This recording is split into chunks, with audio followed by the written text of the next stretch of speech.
The craftsman of the magic stuff of self, who labors at his high and difficult plan in the wide workshop of the wonderful world, modeled in inward time his rhythmic parts. His rhythmic parts, that is, perfected the being of the seeker, Ashwapati, and made it into something harmonious, something that is really without any kind of harsh or jarring movement, because we have movements like that in our being. We may have a certain part of our being that is full of aspiration, sincerity, but there are other parts of the being like the lower vital or the physical. They don't collaborate, they don't participate so easily. So then there is somewhere as if a discord or a disharmony in music. If you break the rhythm, you break the harmony, you break the movement. So this is what was happening to him. He has started the image, the simile of a craftsman or a sculptor who beat his soil to bear a titan's weight. That's what we did last time. So we had to strengthen his nature, just like you have to beat and hammer the metal so that it can be shaped, it can be worked on. So refining half-hewn blocks of natural strength, it built his soul into a statued God. So get the image of the physical body, which is a statue, but if it is the statue of a God, it is not simply a piece of stone. There is a spirit that really manifests itself in that stone. It is no longer simply stone. It becomes a divinity, it becomes a consciousness, it is an expression of the inhabiting presence that is there in the stone. It is the same with us. We are not just bodies. And you may say, yes, we are bodies and we have souls, but the two are totally often unconnected with one another or unresponsive to one another. Whereas here, his outer being, his physical embodiment becomes an expression of the spirit. And this is really the nature of all great art. In all great art, the outer form expresses not the form only, but more than the form. So here you get the sense of the sculptor, the artist who is at work in the universe, shaping, refining, perfecting this expression, this existence into what is inherent, what is contained within it, so that it can be manifested in the outer being, because the two are not in opposition to one another. One is an expression of the other. But this is a labor that is high, that is difficult, because there is so much resistance in the outer body of matter, inertia, opposition. So it is the yogi here, the seeker, who accepts to be and become an expression of his inner nature, and that is part of the integral yoga, that there is no opposition between the material or physical existence and the inner spiritual experience. The two are not in contradiction to one another.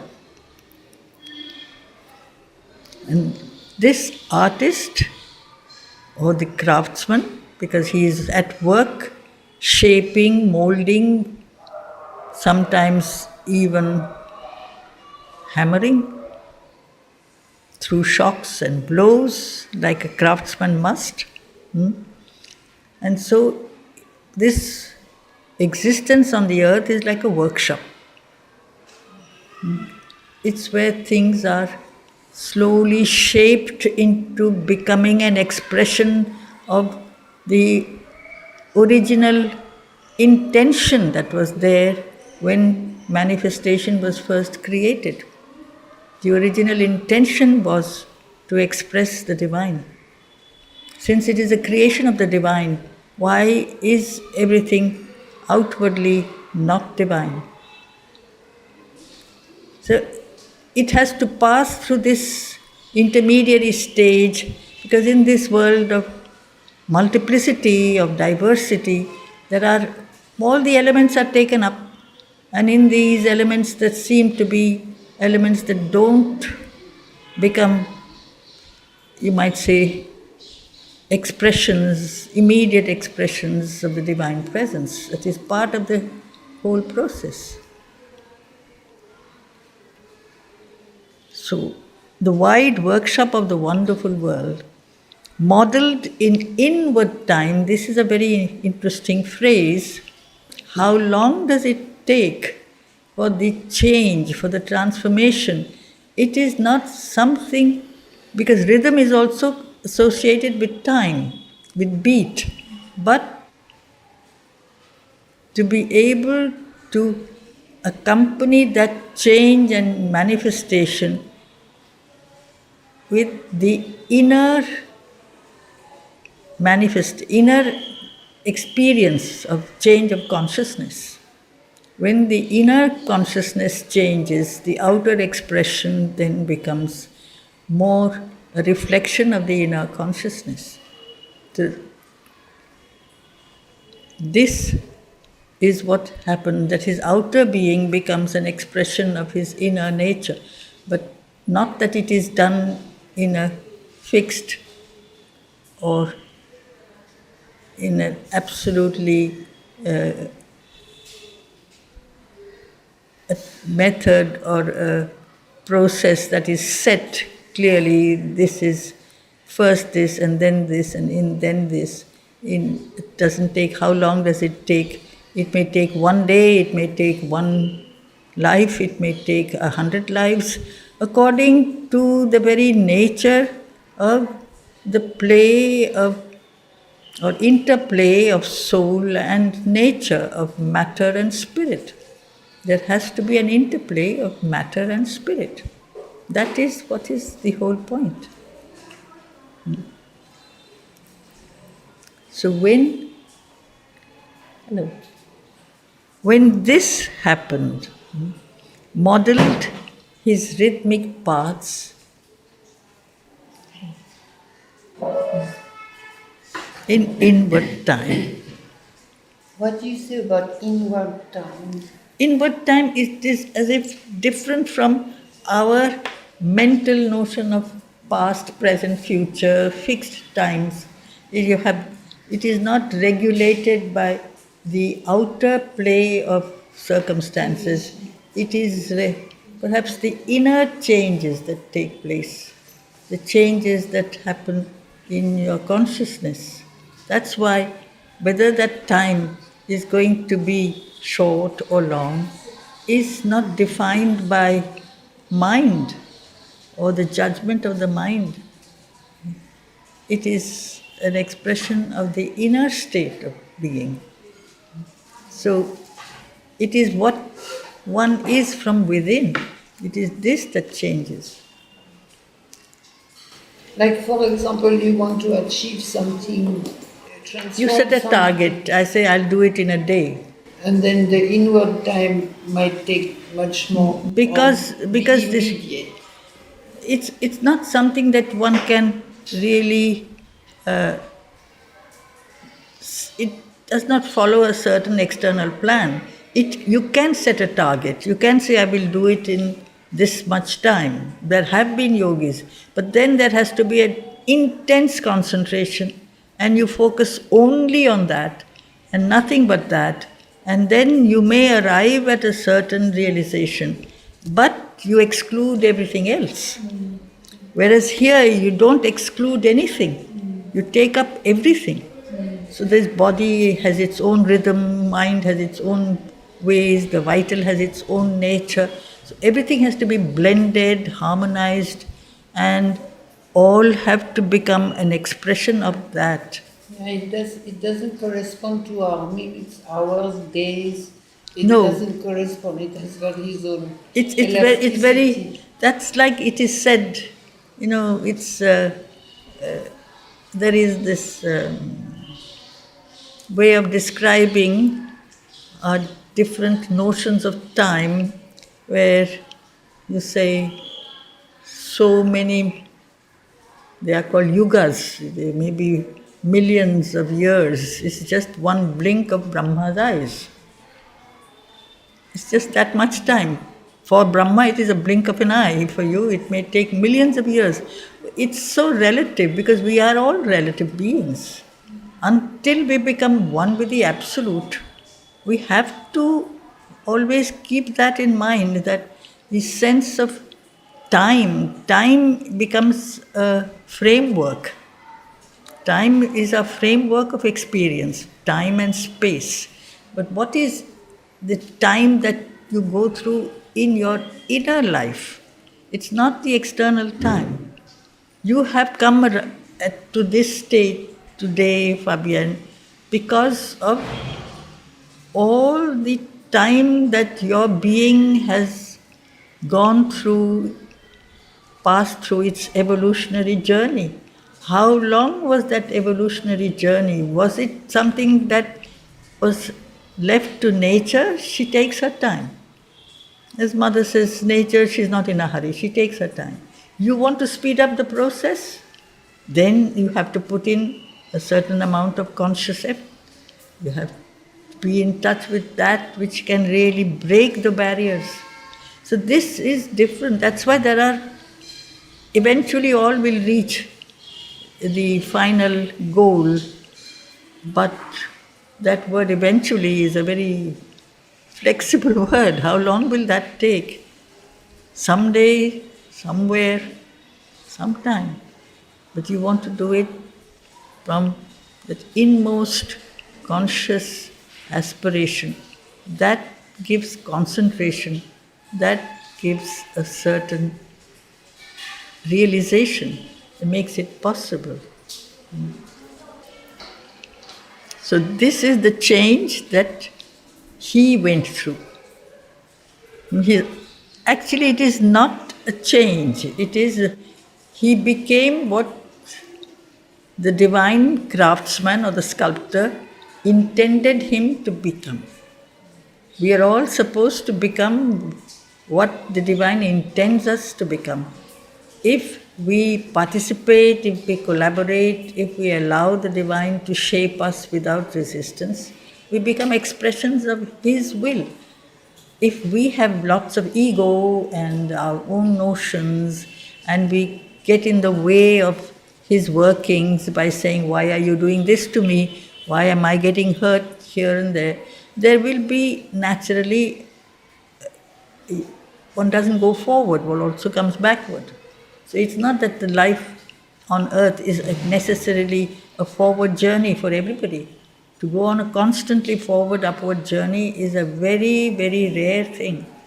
For only the very, very select and few. Otherwise, we go forward, we go back. We move sideways, we waste our time. We repeat the same cycles over and over again. So it's not as if it's going to happen in this state. It depends on your inner state of consciousness. So he became an outer being, became an expression of his soul. So this is what actually a statue of a god is. It's not simply a piece of stone. It expresses the spirit, the eyes or the face of a great piece of art is not just line and shape. There is a consciousness, there is a presence, there is a spirit. This is what is there in all of us. Why don't we always manifest that? Something comes in our way. But when he allowed the divine to work through him, this is surrender. He surrendered himself to the divine working. Then came the abrupt, transcendent miracle. You go beyond. You reach the point where you break out of that kind of movement that takes you forward and takes you back, helps you to arrive somewhere and makes you forget. That's the way we are. For a while you aspire, then you don't. But if it is abrupt, the real meaning of abrupt, it's also in French, steep, straight. It's not something that moves in a wavy pattern, not this way or that. So you go straight up. That comes at the end. You go beyond yourself, you reach a point which is beyond. The masked, immaculate grandeur, this craftsman, this grandeur, the same being, the power, the presence. He uses different words. He doesn't use the term divine. He uses other powers, other names to describe that force that shapes, that makes, that perfects, that refines.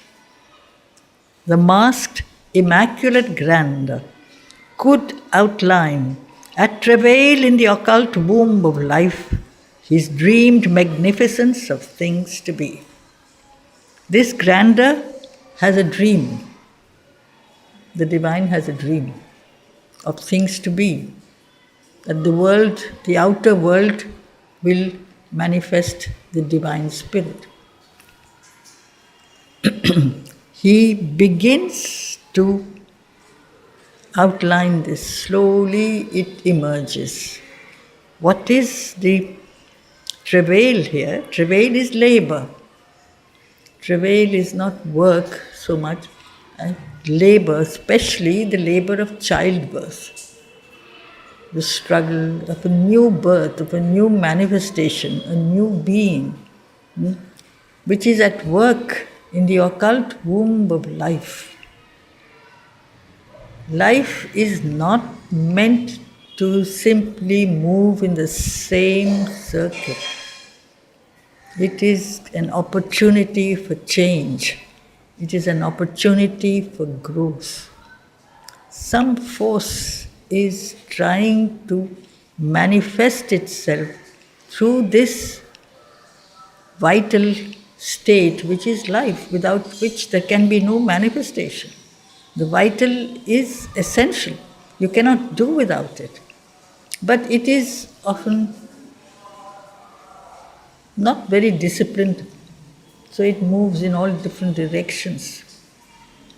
But there is an effort, a struggle in the hidden womb of life. Life is not something that is limited by birth and death. It is a projection of eternity. That is what he says in his very beautiful short poem called Life. Mystic miracle, daughter of delight, life, thou ecstasy, let the radius of thy flight be eternity. It is not at present a radius that we see. It is an expression. We say life ends with death. But in the hidden plan, which is the occult womb, life is an opportunity for manifesting the divine Ananda. Imagine if the radius of our life was eternity. Yes, because she is the daughter of delight. Whereas we always say as life there is joy, there is pain, there is rise, there is fall, but it's a projection of the creative Ananda. And that creative Ananda is there at the core of all things, which is, without it there could be nothing. But we have covered it with so many layers of ignorance and error and unconsciousness that we say, oh, I see only dark coverings, there is pain, there is loss, there is ignorance, there is suffering, all these things. Whether are they there or are they in my ignorance, in my eyes? If I can remove those veils of ignorance from my vision, maybe I will learn to see the truth as it is. We don't see the truth as it is.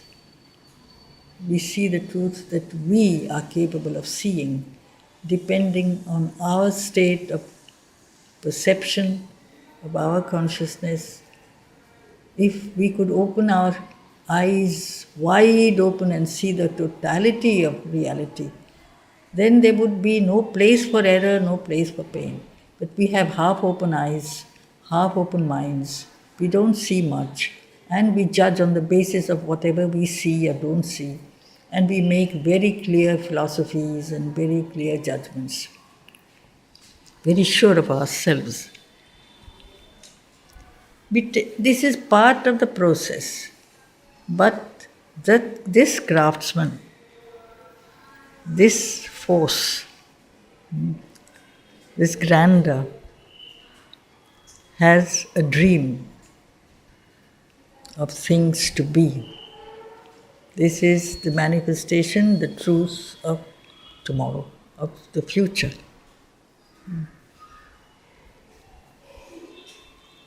So it's a slowly, it builds up gradually, the evolution rises stage by stage. Now Ashwapati is described as having reached the topmost level, a crown of the architecture of the worlds. A mystery of married earth and heaven, a next divinity to the mortal scheme. The two are not opposed to one another, the mortal and the divine. But we have made a barrier between one and the other. We have made this sense of reality, which is the only reality that I today am aware of. This is the world I live in, this is what I think is true. But I am not aware of all that has been at work from the beginning of manifestation, nor am I aware of what the final intention is. But this is the whole yoga of the seeker of truth.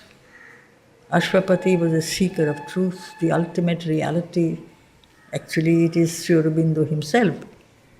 And so he has reached the topmost level, a crown of the architecture of the worlds. It's a slowly, something that builds up stage by stage. He has reached the topmost stage. A mystery, not only something that is difficult to understand, but it is also this sacred truth which is difficult to understand with the help of the mind, that earth and heaven, that is nature and spirit, matter and soul, are one. So a mystery of married earth and heaven, a next divinity to the mortal scheme.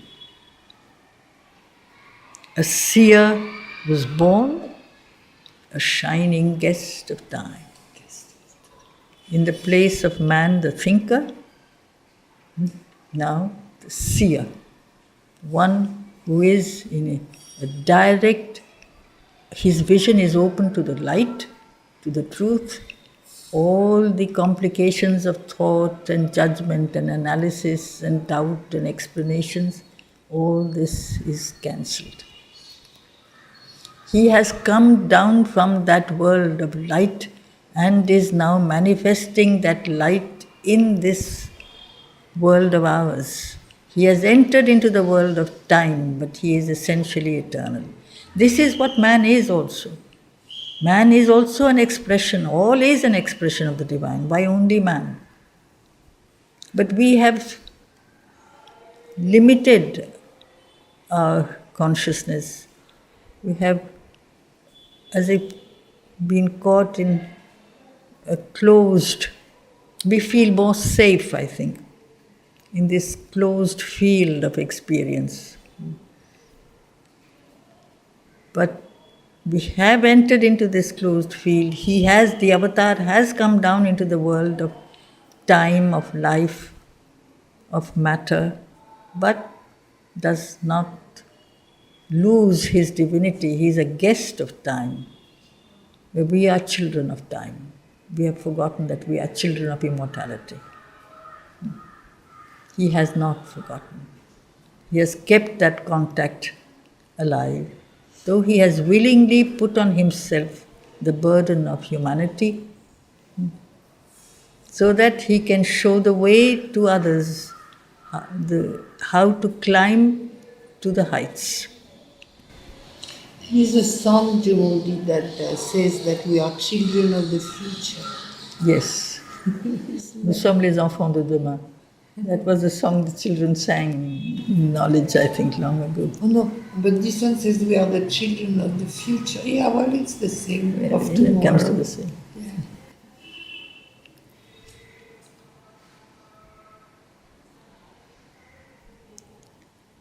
So for him, mind's limiting firmament ceased above.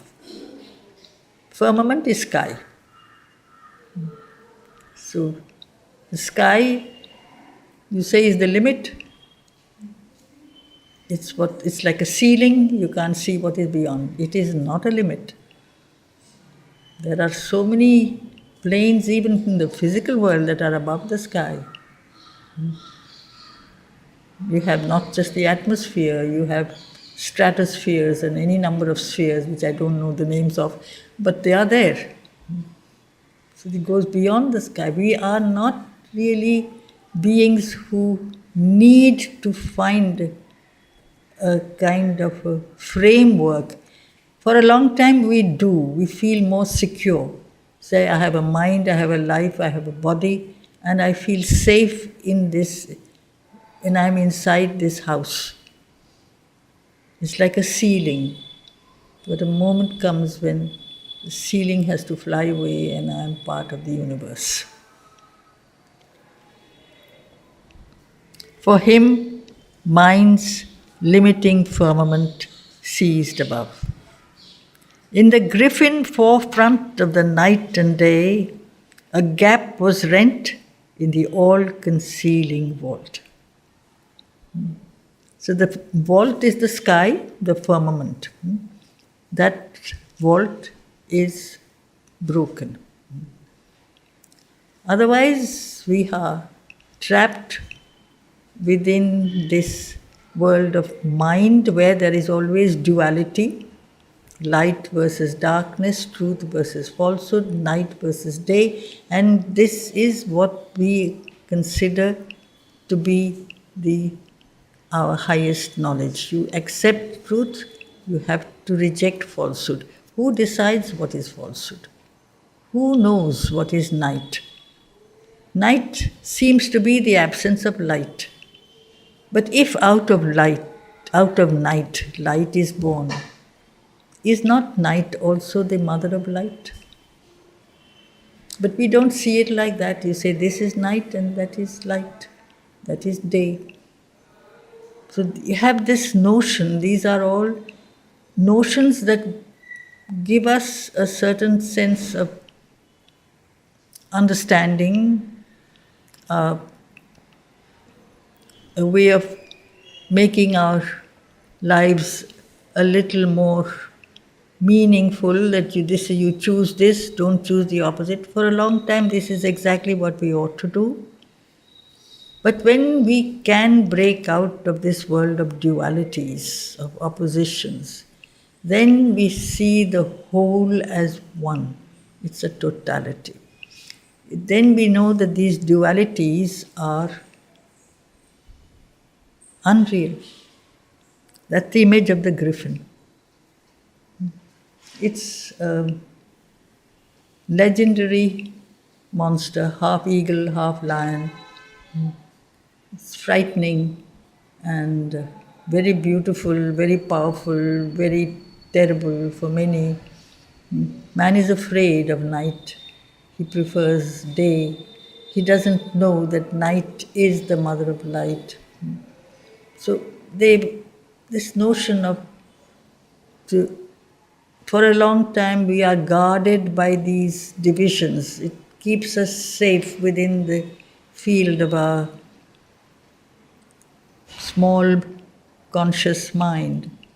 Griffins were made often at the doorsteps outside the big houses and temples to keep man, give you a sense of being protected. But they are not real, they are not true, they don't exist. We've made these in our mind. We have made so many ideas, so many notions, so many definitions, so many sense of right and wrong and virtue and vice and all these things that they have helped us at a certain stage for a while. A point comes when we have to go beyond and realize all these things are simply temporary man-made definitions.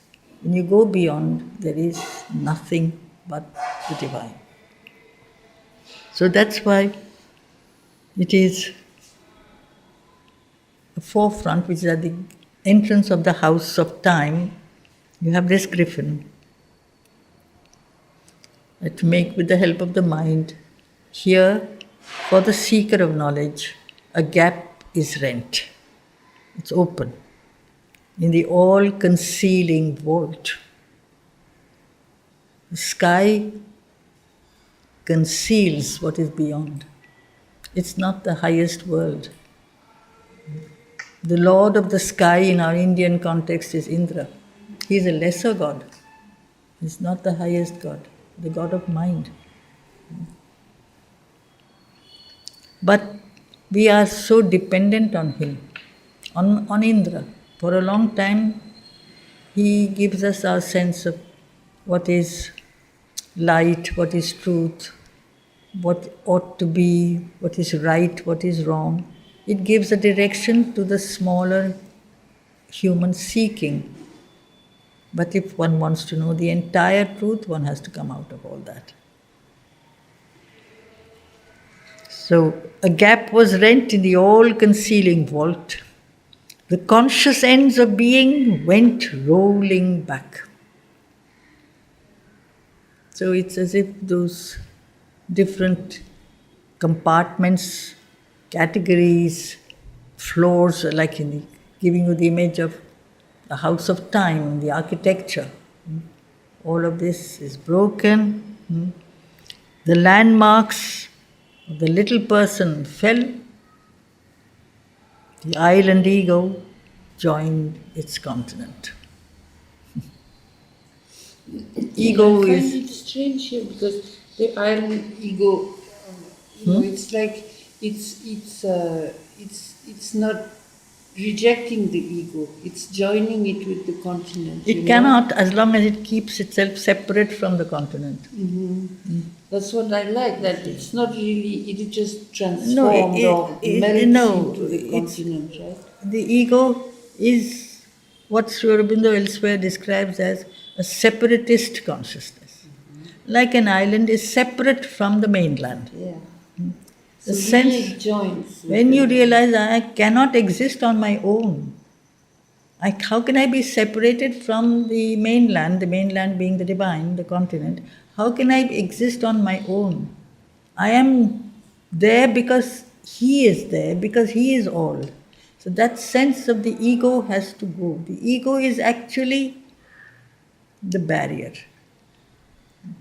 The barrier is not the being. You can break the walls of your house.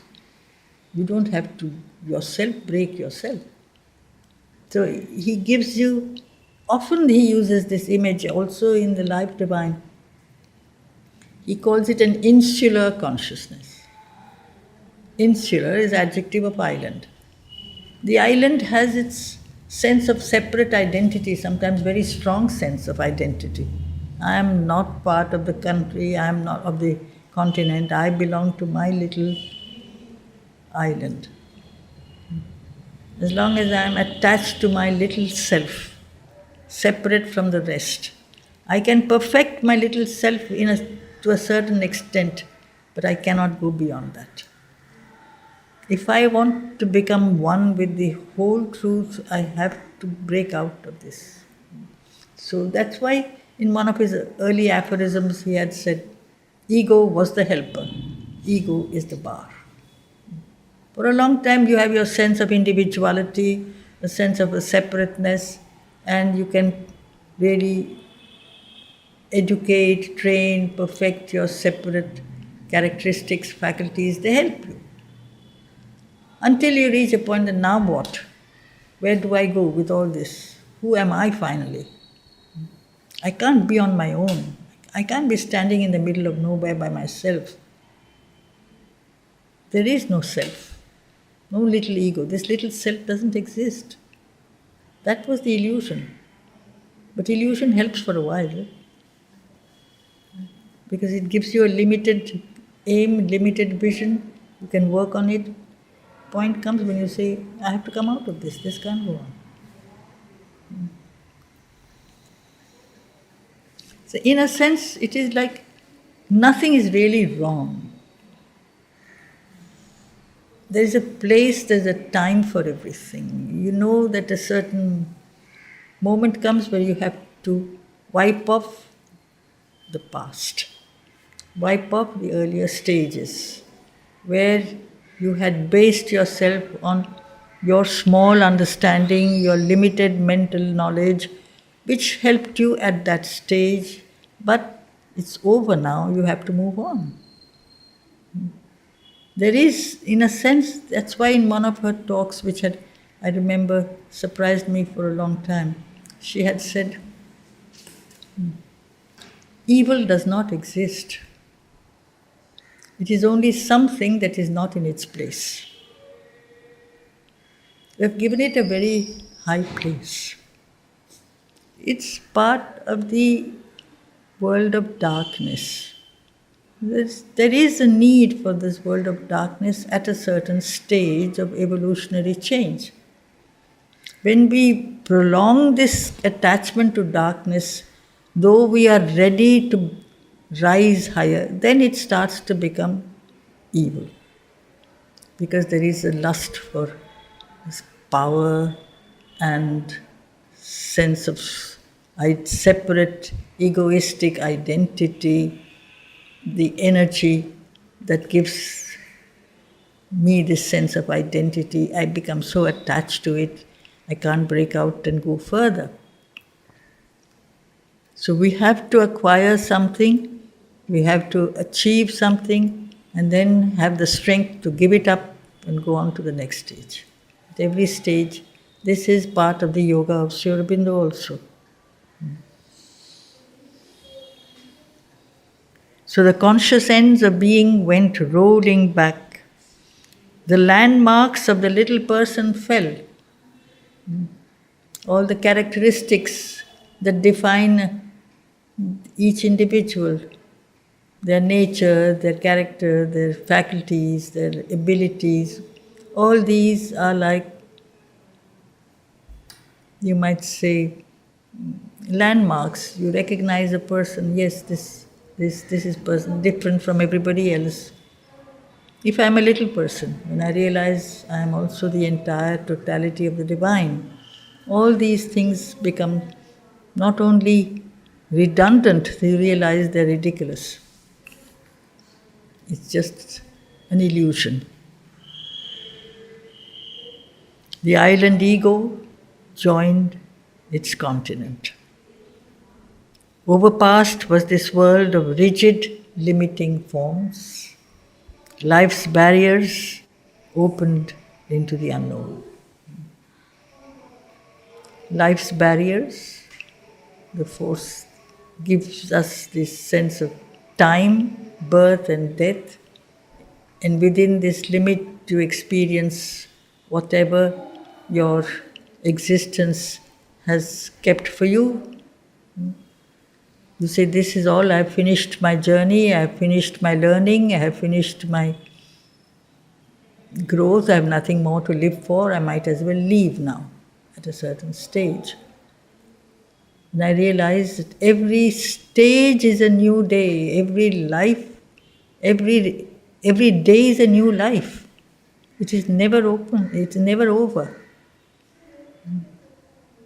I'm much older than you, but I don't feel that. In my spirit, I don't feel it.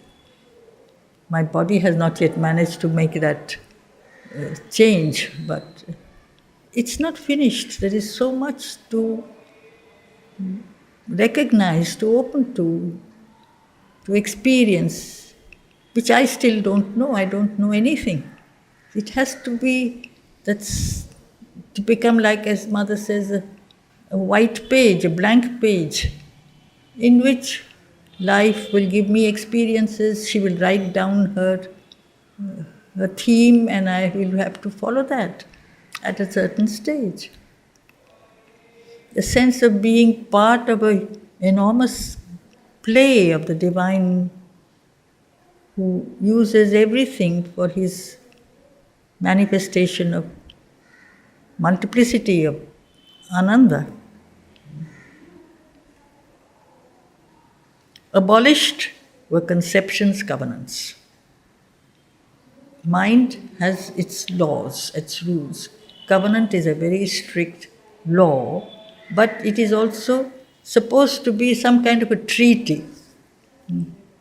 You make a treaty between yourself and somebody else, man with God. That's a fixed law. I am mortal, you are immortal. I have to come out of my mortality. After I leave my body, I might reach you if I go to heaven. This has been worked out by many religions and many thinkers, that you have, this is the relationship man has with a higher power. He might call that power God, whatever name he wants to give. And there is a kind of a relationship which is fixed. There is a certain journey. Conception has decided it. It's in my thought, it's my understanding. I've got this idea that as long as I am here, a mortal, I cannot be immortal. If I want to be immortal, as I am told, I may be the child of immortality. I don't know anything much about it. I have to give up that part in me which is not immortal, which is the body. My soul is immortal. It has to be liberated from my body and go back to where it came from. These are certain thoughts, ideas that different religions have put forward. All this is no longer valid for him.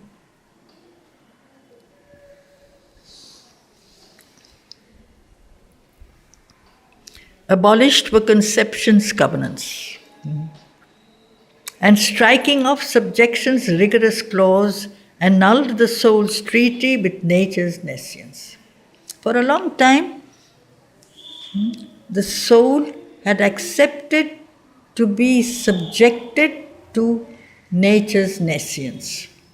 The soul had accepted to remain hidden in the darkness, in the ignorance, which is the world of matter, nature, that seems to be the working of a force, of an energy, which apparently seems to be automatic, an energy that is not an expression of the divine consciousness on the lower levels of matter and life. There is an energy that is constantly at work, but I am still part of this world. In my physical body, I am part of this lower Prakriti. But inside, there is a divine presence. This divine presence accepts to stay inside, hidden, unknown, often disbelieved. So this is the clause. This is part of the treaty, the covenant, the treaty. For a long time, matter will rule. The spirit will be subjected to the law of matter. At a certain point, the situation can be reversed. So this is what happened to him.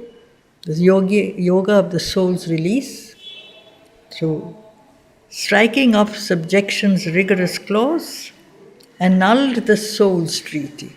This is part of the plan. For a long time, the soul allows itself to be pushed into the background or pushed under the forces of inertia and ignorance, because matter and life have to do their work and slowly refine itself, perfect itself, so that the outer being becomes ready to bring into manifestation that inner presence. Until then, the spirit stays in the background. So, this is what was the change that had taken place in Ashwapati. All the grey inhibitions were torn off. The things that hold us back. The mind is full of greyness. It says, this is not possible, it cannot be done. It's full of doubts. It does not have faith. It always wants to find errors and flaws, which is what pull us back. All this was torn off and broken the intellect's hard and lustrous lid. Mind is an instrument of light, but it is only a lid that shines above the world of inconscience, slowly emerging into the world of life, into the world of mind, and then the world of intellect, which is more abstract, which is more a world of pure ideas, clarity as far as possible. And because it seems to be superior to the lower levels of experience, it has a greater ego. It becomes very hard. The intellect seems to be a very dominating power. This has to go. So this was broken for Ashwapati. This is an image that is there also in the ancient Upanishads, the lid. It's a hard lid of life, of thought, of mind. But it is lustrous. It has some light. Truth, unpartitioned, found immense sky room. Mind always partitions. This partition was not there anymore. An Empyrean vision saw and knew. Empyrean is also sky. But not the sky that we see it, that is the kind of the higher stretches of light. You don't think, you see, and when you see, you know. The bounded mind became a boundless light. The finite self mated with infinity. This was the change that he went through. His march now soared into an eagle's flight. The eagle goes straight to its target. Mind meanders, questions, doubts. Now he goes straight to the goal. It's the bird of power, the bird that is unafraid to look straight at the sun. It's not afraid to look at the sun. The sun is the source of all light. So with that, we stop today.